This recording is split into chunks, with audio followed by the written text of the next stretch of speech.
Assalamualaikum warahmatullahi wabarakatuh. Selamat pagi Bu Evoni dan teman-teman. Eh, Pagi ini saya Hendra dan Sandi akan mencoba menyampaikan hasil review kami atas jurnal dari Mersni dan Othman tahun 2016 yang berjudul The Impact of Corporate Governance Mechanisms on Earnings Management in Islamic Banks in the Middle East Region. Yang pertama, kami akan menyampaikan mengenai motivation of study dari jurnal ini. Jadi, studi sebelumnya menunjukkan bahwa bank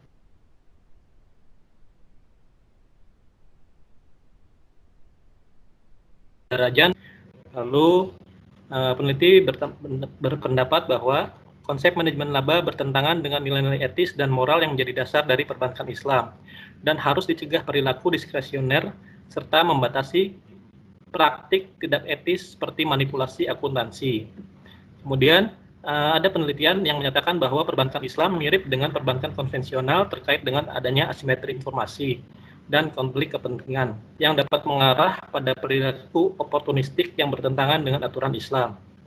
Sehingga adanya konflik kepentingan tersebut, maka top manajemen akan melakukan manipulasi informasi akuntansi untuk meningkatkan kinerja bank yang dapat menyesatkan pengguna informasi tersebut. Lalu ada beberapa penelitian juga yang menyatakan bahwa bank syariah menggunakan cadangan untuk mengelola pendapatannya. Itu dari penelitiannya Takta. Kemudian ditemukan bukti juga bahwa bank syariah menggunakan teknik pencadangan untuk tujuan manajemen laba. Lalu ada juga penelitian menemukan bukti bahwa mekanisme tata kelola perusahaan adalah cara paling efektif untuk mengurangi praktik manajemen laba. Ini penelitian dari Jensen dan McLean tahun 1976, The Chotoru, Nutsliwa, Ibrahim, dan Ding tahun 2012. Sehingga research gap pada penelitian ini di mana banyak penelitian yang meneliti mengenai dampak tata kelola perusahaan pada manajemen laba di bank konvensional. Itu penelitiannya dari Cornell. Namun studi empiris terkait tata kelola dan manajemen laba pada bank syariah sangat terbatas. Dari penelitian tersebut yang membahasnya berdasarkan industri pada bank syariah, itu ada penelitiannya Kutainah et al. Tahun 2013 yang menurut peneliti adalah satu-satunya penelitian yang menguji dampak tata kelola perusahaan pada manajemen laba di bank syariah. Sehingga pada makalah ini, peneliti mengkaji mekanisme tata kelola perusahaan yang dapat mempengaruhi pelaturan ketentuan kerugian pinjaman oleh manajer di bank syariah. Kemudian proksi kerugian pinjaman digunakan oleh peneliti itu sebagai proksi untuk manajemen laba di bank syariah sesuai dengan penelitian dari Ben Othman dan Mersni tahun 2014. Oleh karena itu, research objektif dari penelitian ini bahwa studi ini untuk menguji apakah mekanisme tata kelola perusahaan mempengaruhi pelaporan ketentuan kerugian pinjaman oleh manajer di bank syariah di wilayah Timur Tengah. Kemudian underlying teori dari penelitian ini, jadi peneliti menggunakan teori agensi, di mana teori ini menjelaskan mengenai adanya konflik kepentingan antara prinsipal dan agent dalam suatu perusahaan. Hal tersebut sesuai dengan penelitian Jensen dan McLean tahun 1976 dan Pharma tahun 1980 yang menyatakan bahwa manajer tidak mengutamakan kepentingan pemilik perusahaan, namun cenderung membuat kebijakan untuk mengejar kepentingannya sendiri. Berikutnya terkait pengembangan hipotesis, peneliti merumuskan ada 9 hipotesis. Yang pertama mengenai ukuran dewan dan manajemen pendapatan. Jadi penelitian sebelumnya menyatakan bahwa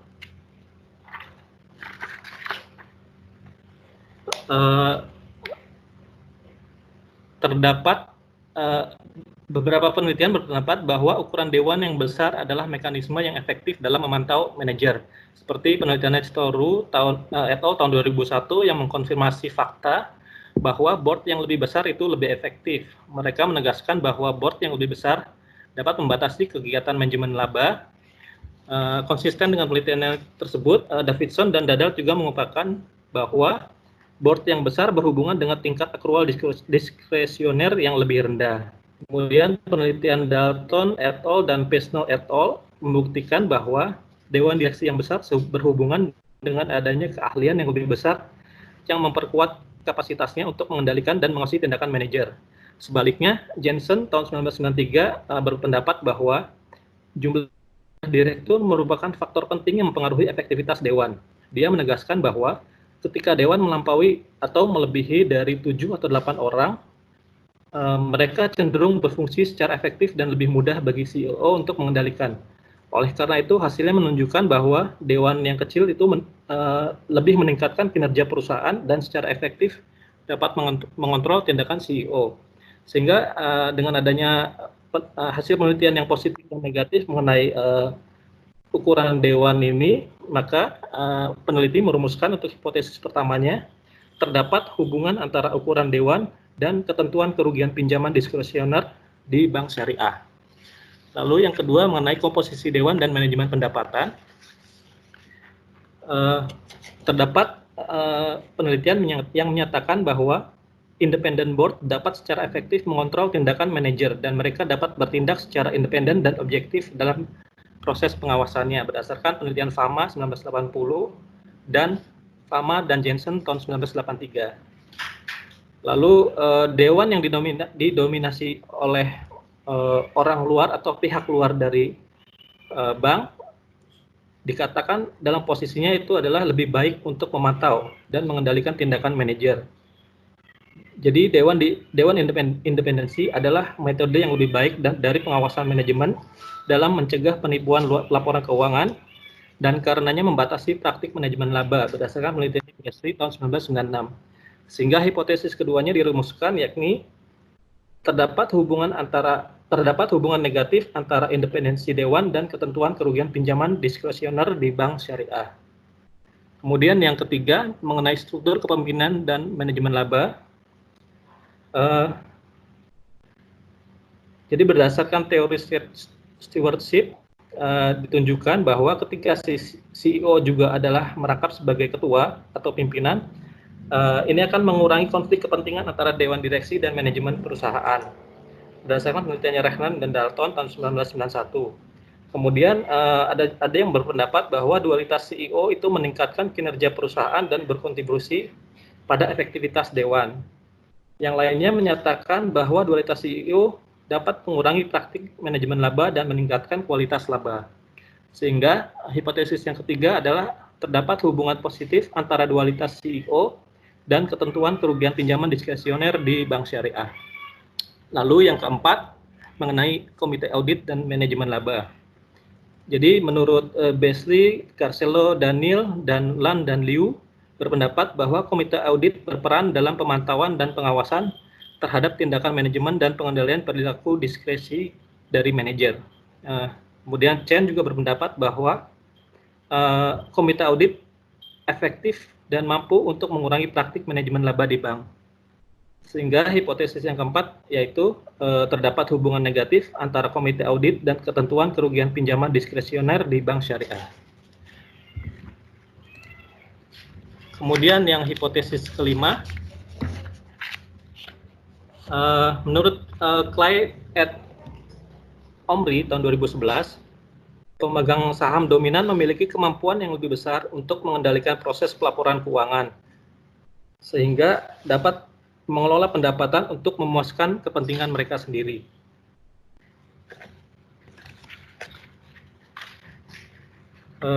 Ada juga penelitian yang berpendapat bahwa blockholder itu lebih kecil kemungkinannya untuk terlibat dalam praktik manajemen laba.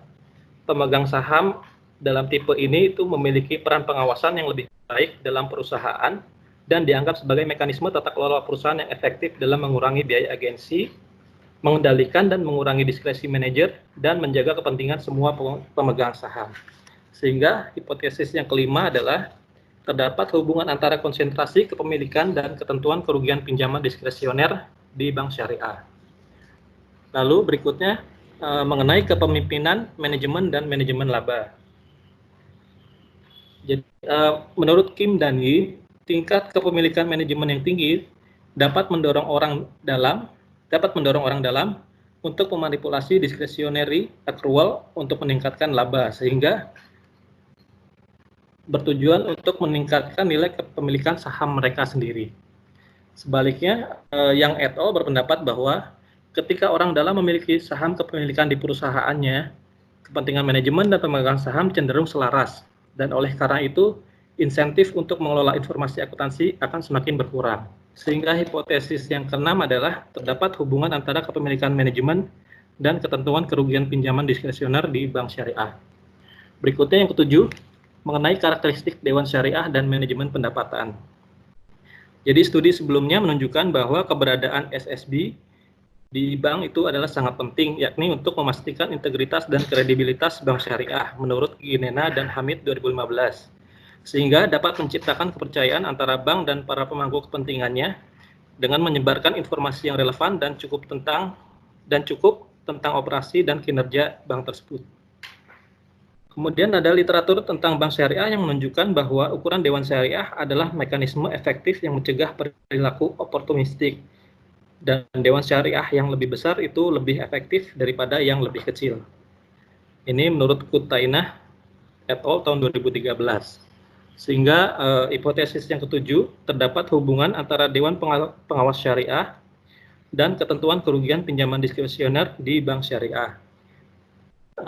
Masih dalam karakteristik Dewan Syariah, peneliti juga melihat berdasarkan studi sebelumnya, terdapat bukti bahwa anggota Dewan harus memenuhi syarat untuk melakukan tugas mereka secara efektif, di mana tingkat kompetensi Dewan mencerminkan efektivitas proses pengawasan di dalam perusahaan. Menurut Kutainah et al. Tahun 2013 juga ditunjukkan bahwa kompetensi adalah fitur penting dari efektivitas Dewan Syariah yang mencegah praktik manajemen laba. Sehingga hipotesis yang ke-8, terdapat hubungan negatif antara kompetensi Dewan Syariah dan ketentuan kerugian pinjaman diskresioner di bank syariah. Berikutnya yang terakhir, mengenai Komite Audit Syariah Eksternal dan Manajemen Laba. Jadi berdasarkan AAOIV, itu dinyatakan bahwa pembentukan Komite Audit Syariah Eksternal dibutuhkan untuk memperkuat proses pemantauan di bank syariah, sehingga dapat memastikan kesesuaian laporan Dewan Syariah dengan aturan syariah dan fatwa. Dan juga Komite Audit ini bertanggung jawab atas audit informasi keuangan dan praktik akuntansinya. Sehingga hipotesis yang ke-9 adalah terdapat hubungan negatif antara Komite Audit Syariah Eksternal dan ketentuan kerugian pinjaman diskresioner di bank syariah. Berikutnya research metodologi. Pada penelitian ini sampel awal itu terdiri dari 89 bank syariah dari 12 negara. Kemudian berikutnya sampel akhir ternyata diperoleh 20 bank Islam dari 7 negara di Timur Tengah, yaitu Bahrain, Mesir, Yordania, Kuwait, Qatar, Arab Saudi, dan Uni Emirat Arab. Lalu total observasi penelitian ini berdasarkan dari 7 negara itu dan 20 bank Islam yang tadi, terdapat 120 pengamatan tahun perusahaan. Kemudian periode sampel penelitiannya adalah dari tahun 2007 sampai dengan 2011. Berikutnya research model. Jadi peneliti menggunakan model berikut ini untuk menguji hubungan antara mekanisme tata kelola perusahaan berdasarkan 9 variabel independen yang tadi sebelumnya sudah dijelaskan, yang akan diujikan berdasarkan hipotesisnya, dan penggunaan diskresi oleh para manajer bank syariah di wilayah Timur Tengah. Selanjutnya untuk bagian result akan dijelaskan oleh Sandi. Ya, terima kasih untuk Mas Hendra. Di sini saya akan menjelaskan mengenai result dari penelitian ini. Di sini terbagi menjadi 3 pokok bahasan. Yang pertama itu terkait mengenai analisis deskriptif, kemudian masuk ke mengenai hasil regresi, terus ada juga di sini peneliti menambah pengujian tambahan, yaitu adanya tes sensitivitas. Ya, next.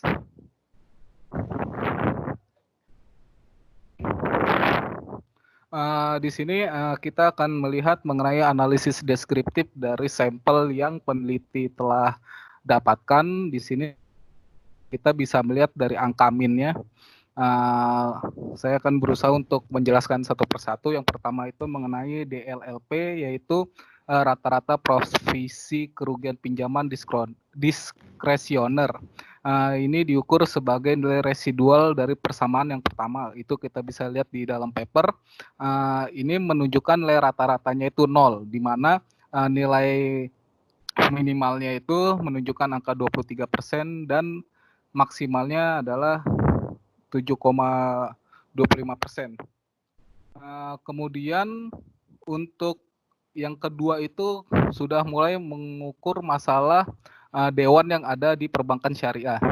Nah, di sini peneliti kita bisa lihat di dalam tabel itu menunjukkan rata-rata min-nya itu untuk SES itu 9,45, terus independensinya itu ada sekitar 0,88, terus dual yang itu dimaksudkan itu adalah adanya rangkap jabatan kalau nggak salah. Itu menunjukkan hasil sampelnya ini itu sama dengan penelitian dari Quantinah et al. 2013 dan Grassa dan Matuis 2014, sehingga bisa dikatakan bahwa sampel penelitiannya bagus karena sudah merujuk ke penelitian yang sebelumnya. Kemudian untuk audit komite itu kita bisa melihat kalau nilai rata-ratanya itu di angka 70%. Nah, yang ini berarti setiap perbankan yang ada di Timur Tengah memiliki komite audit di dalam perusahaannya. Nah, selanjutnya kita melihat dari bagian kepemilikan perusahaan. Nah, di sini seperti yang awal kita sudah tahu kalau misalkan di struktur kepemilikan ini menjadi dua, yaitu blockholder dan insider. Nah, insider ini berarti kepemilikan saham yang dimiliki oleh jajaran manajemen. Di sini menunjukkan angkanya itu 0,50 untuk yang blockholder dan yang insider 0,123. Nah, ini berarti merujuk dari hasil analisis deskriptif ini sesuai dengan penelitian dari Zawari dan Taktak 2014 dan juga dari penelitian Grassa dan Matsui 2014. Kemudian masuk ke SSB size dan kompetensi. Nah, di sini kita udah mulai melihat mengenai board syariah yang ada di dalam perusahaan perbankan tersebut.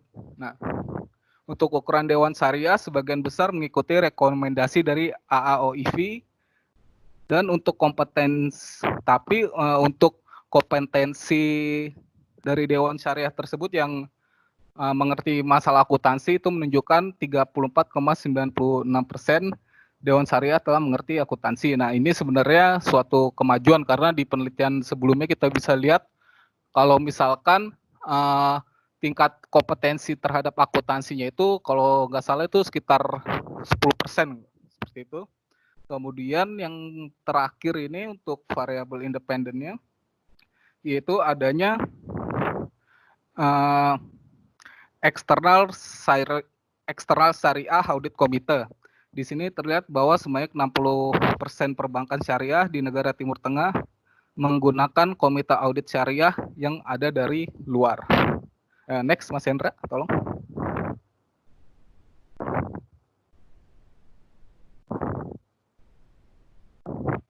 Di sini kita mulai mengadakan pengujian korelasi dari Pearson.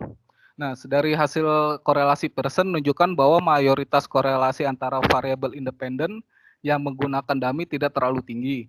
Namun dapat dilihat di variabel Egypt terjadi tingkat multiko yang sangat tinggi sehingga oleh peneliti penggunaan variabel Egypt dihilangkan. Nah, hal ini mengakibatkan tingkat VIF atau tingkat untuk mengetahui tingkat multikonya itu berkurang karena di dalam penelitian yang menggunakan sebelumnya dilakukan pengujian yang menggunakan variabel Egypt itu tingkat multiko-nya itu sekitar 7,94. Tetapi setelah dihilangkan variabel tersebut, maka nilainya menjadi 3,02. Nah, ini kenapa di dalam analisis regresinya nanti variabel Egypt itu dihilangkan karena untuk menghindari multiko. Next.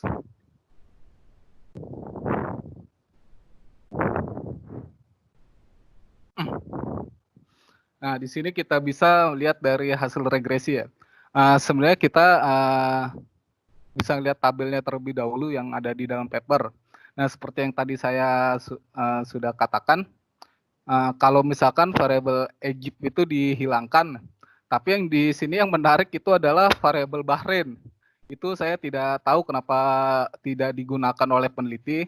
Mungkin ini bisa menjadi apa ya? Pertanyaan dari kelompok kami untuk teman-teman semuanya, kira-kira kemana itu Bahrain. Tapi untuk hasil penelitian ini kami coba untuk memecah hasil penelitian ini satu-satu dari hipotesis yang peneliti ajukan. Karena kita bisa lihat di dalam paper itu peneliti itu langsung menggelondongkan lah, langsung tidak merinci satu persatu mengenai jawaban hipotesis yang peneliti ajukan. Nah, yang pertama itu untuk H1, saya langsung bacakan dari hasilnya itu. Untuk H1 itu terdapat hubungan signifikan, namun menunjukkan arah yang negatif. Jadi semakin besar ukuran dewan, maka kerugian pinjaman diskroner di bank syariah akan berkurang. Nah, berarti hipotesisnya diterima. Untuk H2 itu hipotesis ditolak karena tidak terdapat hubungan yang signifikan antara variabel. Begitu juga dengan hipotesis ketiga, itu juga ditolak karena menunjukkan tidak adanya hubungan yang signifikan. Kemudian yang untuk hipotesis 4, itu menunjukkan terdapat hubungan marginal signifikan yang menunjukkan arah negatif. Jadi dengan adanya komite audit, maka kerugian pinjaman diskroner di bank syariah akan berkurang. Nah, walaupun ini marginal signifikan, tetapi karena arahnya sesuai, maka bisa dikatakan hipotesis 4 ini diterima. Next.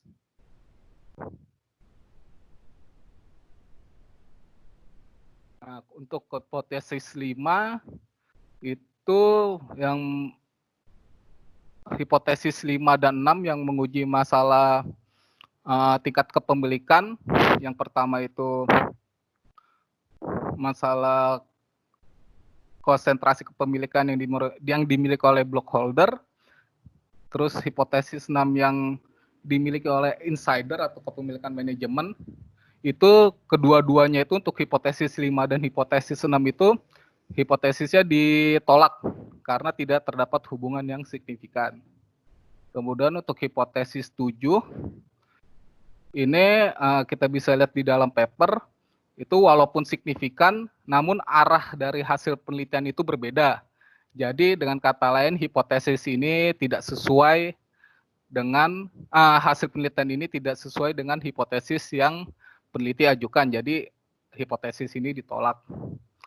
Kemudian untuk hipotesis 8 mengenai kompetensi Dewan Syariah itu terdapat hubungan signifikan yang menunjukkan arah negatif. Jadi semakin tinggi kompetensi Dewan Syariah, maka kerugian pinjaman diskroner di bank syariah akan berkurang. Jadi hipotesis diterima.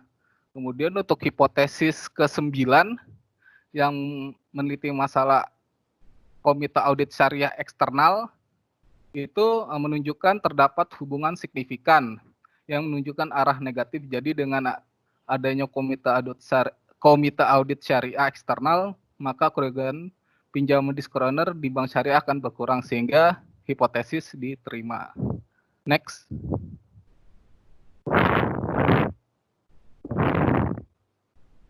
Nah, kemudian di sini peneliti juga melakukan tes sensitivitas karena seperti yang di paper itu dijelaskan bahwa peneliti itu takut adanya indikasi endogenitas di dalam penelitiannya dari variabel independen ke variabel kontrolnya. Maka dari penelitian ini peneliti mulai memikirkan nih kira-kira gimana cara menguji masalah endogenitas tersebut. Nah, di sini untuk analisis tambahan ini peneliti mencoba menyelesaikan masalah endogenitas itu dengan melakukan pengukuran ITVC. Nah, pengukuran ini dilakukan dengan cara menghubungkan antara variabel independen dengan variabel kontrol penelitian. Adapun hasil dari tes sensitivitas ini menunjukkan bahwa semua variabel independen mempunyai nilai reliability index yang lebih tinggi dari ITCV sehingga menunjukkan tidak adanya masalah endogenitas. Nah, kita bisa lihat di dalam tabelnya itu. Jadi kalau misalkan yang akar ITCV-nya itu lebih besar dibanding reliability index, maka terdapat ada endogenitas. Tapi karena ini lebih besar semua, jadi tidak terdapat endogenitas. Kurang lebih itu yang bisa saya tangkap. Next.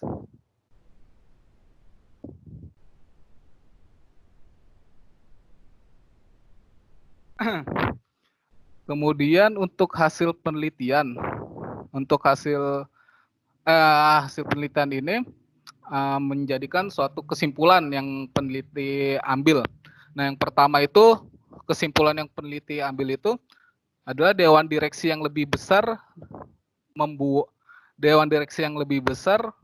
lebih mampu mencegah praktik manajemen laba daripada yang lebih kecil. Kemudian keberadaan komite audit itu dapat membatasi perilaku diskresioner oleh manajer. Kemudian untuk kesimpulan yang ketiga, Dewan Pengawas Syariah yang kecil lebih efektif dalam memonitor tindakan manajer. Terus yang terakhir, itu keberadaan komite audit syariah eksternal merupakan salah satu cara yang baik untuk mencegah adanya manipulasi pendapatan. Next. Nah, dari sini kita sudah mulai masuk ke bagian implikasi, limitasi, dan future research yang akan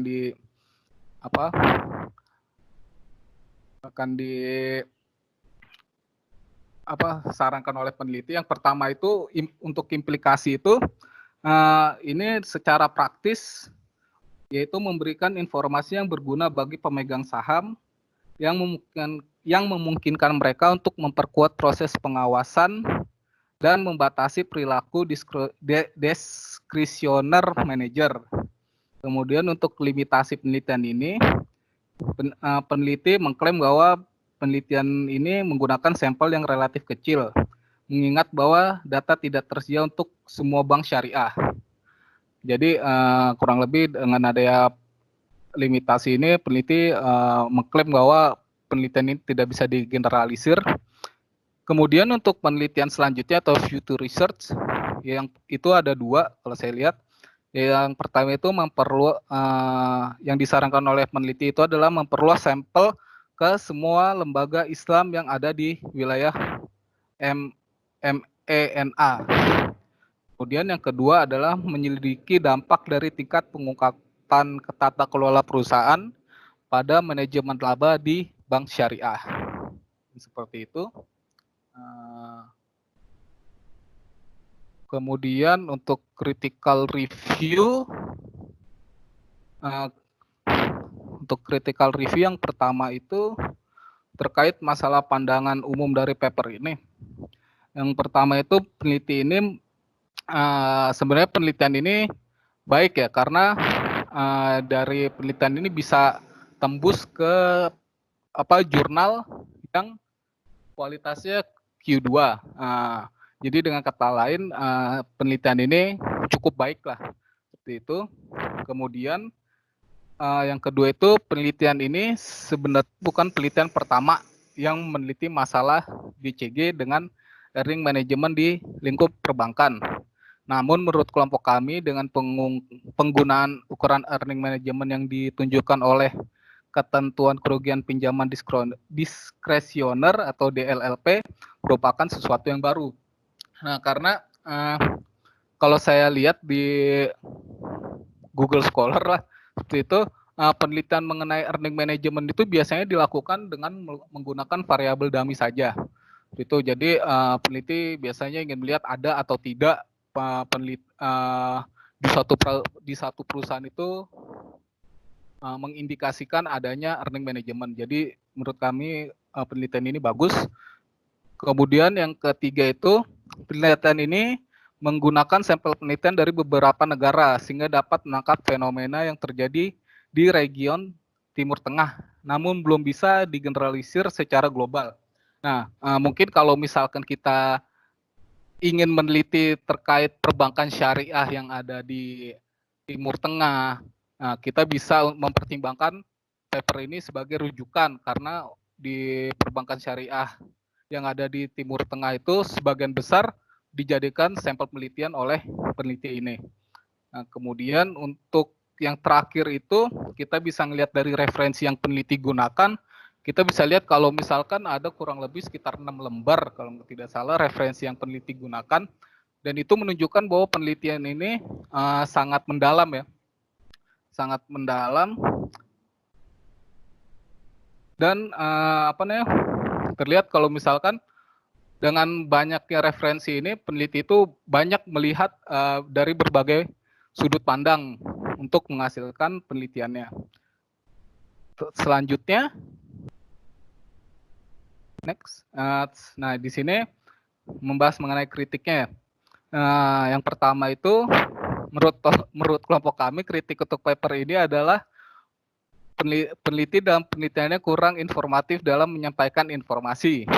Hal ini bisa dilihat jelas bahwa untuk Bahrain dalam penelitian ini sebelumnya disampaikan ada perbankan yang digunakan sebagai sampel penelitian. Namun setelah dilakukan regresi dan terlihat hasil pengolahan data, itu variabel Bahrainnya itu tidak terlihat. Nah, hal ini terus saya cari-cari di dalam paper itu tidak ada penjelasan dari peneliti kenapa Bahrain itu tidak digunakan seperti itu. Nah, kemudian yang untuk kedua itu terkait hasil penelitian. Ini bisa dilihat dari banyak hipotesis yang peneliti buat. Namun dalam pembahasan peneliti hanya melihat secara global saja. Nah, kita bisa melihat kalau misalkan di paper kalau yang dijelasin secara spesifik itu untuk hipotesis 7 saja, yang masalah perbedaan arah hasil penelitian dengan arah hipotesis. Nah, itu ada baiknya untuk penelitian ini digunakan tabel hasil penelitiannya yang ditangkap berdasarkan per hipotesis dengan dilengkapi dengan arah prediksi hipotesis di dalamnya sehingga akan mempermudah pembaca. Kemudian yang terakhir, di dalam menjelaskan hasil penelitian, peneliti tidak secara tajam menganalisis. Hal ini ditunjukkan dengan penelitian hanya mengambil hasil penelitian lain dan hanya menjelaskan cocok atau tidak cocok penelitian ini dengan penelitian sebelumnya, tanpa ada argumen tambahan dari peneliti. Jadi menurut kami analisis dari penelitian ini kurang mendalam, khususnya di bagian hasil seperti itu. Kemudian untuk dari segi penulisan dan segi penelitian akan dibahas oleh Mas Hendra. Terima kasih. Berikutnya mengenai kekuatan dan kelemahan penulisan ini, menurut kelompok kami, kekuatan dari penulisan ini sudah sistematis dan terstruktur, di mana peneliti sudah menjelaskan dengan baik mengenai latar belakang dan motivasinya, kemudian theoretical framework-nya, pengembangan hipotesis, research design, hasil, serta kesimpulannya. Namun menurut kami kelemahan penelitian ini di mana peneliti kurang menjelaskan kaitan antara theoretical framework yang digunakannya dengan topik penelitian pada makalah ini, sehingga belum dapat dipahami secara lebih jelas hubungan antara theoretical framework tersebut dengan variabel-variabel independen yang ada yang akan dihipotesiskan oleh peneliti, yang dirumuskan oleh peneliti ini. Kemudian terkait penelitian, kekuatan dan kelemahan dari penelitian ini menurut kami Dari kekuatannya sendiri, menurut kami penelitian ini mengkaji efek dari beberapa mekanisme tata kelola perusahaan yang menurut peneliti itu adalah hal baru yang belum dipelajari pada literatur penelitian sebelumnya. Sedangkan untuk kelemahannya, menurut kelompok kami, sampel pada penelitian ini relatif kecil, yakni hanya 20 bank Islam dari 7 negara Timur Tengah, yaitu Bahrain, Mesir, Yordania, Kuwait, Qatar, Arab Saudi, dan Uni Emirat Arab. Sehingga menurut kami hal tersebut, penelitian ini tidak dapat digeneralisasi. Sekian dari kelompok kami, lebih kurangnya mohon maaf. Wassalamualaikum warahmatullahi wabarakatuh.